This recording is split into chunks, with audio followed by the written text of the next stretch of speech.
শেখ হাসিনা নিজে একজন দেশপ্রেমিক সেনা কর্মকর্তাকে জবাই দিছে ভাই। এটা যদি সত্য হয়ে থাকে আপনারা ভিডিওটা লাইক লাগবে না, খালি শেয়ার করেন, ভিডিওটা ফুল আপনারা দেখেন।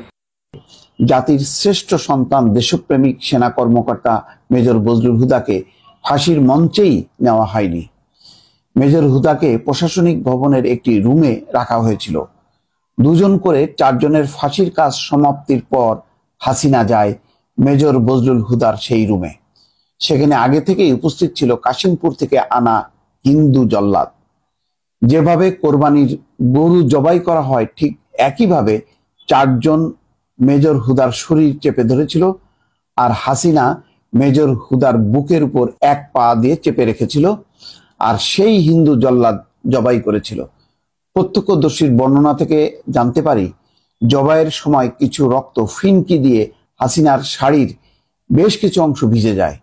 হুদার লাশ পরের দিন 10টায় আলমডাঙ্গার হাটবলিয়া গ্রামে তার নিজ বাড়িতে নেওয়ার আগে কয়েক হাজার পুলিশ, বিডিআর ও র্যাব অবস্থান নিয়েছিল।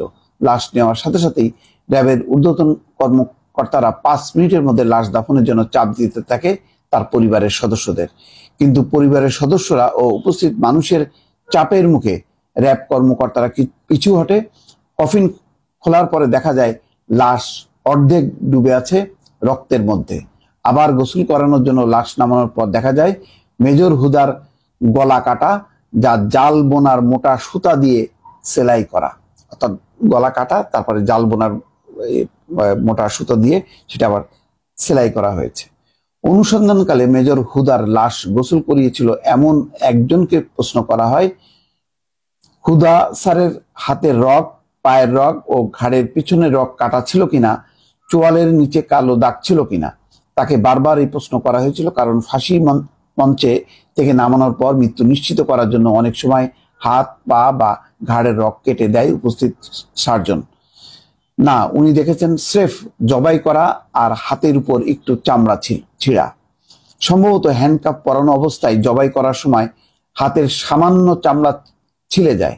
একজন মানুষকে ফাঁসি দিলে গলায় সেলাই থাকার কথা না। ফাঁসি দিলে সার্ভাইকাল ভার্টিব্রা ভেঙে গিয়ে স্পাইনাল কর্ড ড্যামেজ হয়ে যায়। এখানে গলায় সেলাই লাগার কোনো কারণ নাই। মেজর হুদার পরিবারের কেউ আজ পর্যন্ত এই জবাই করার বিষয়ে মুখ খোলেনি তাদের জীবনের নিরাপত্তার কারণে। যদি ভিডিওটা সত্য হয়ে থাকে তাহলে পৃথিবীর সবচেয়ে নিকৃষ্টতম খুনি বাংলাদেশের শেখ হাসিনা যদি হয়ে থাকে।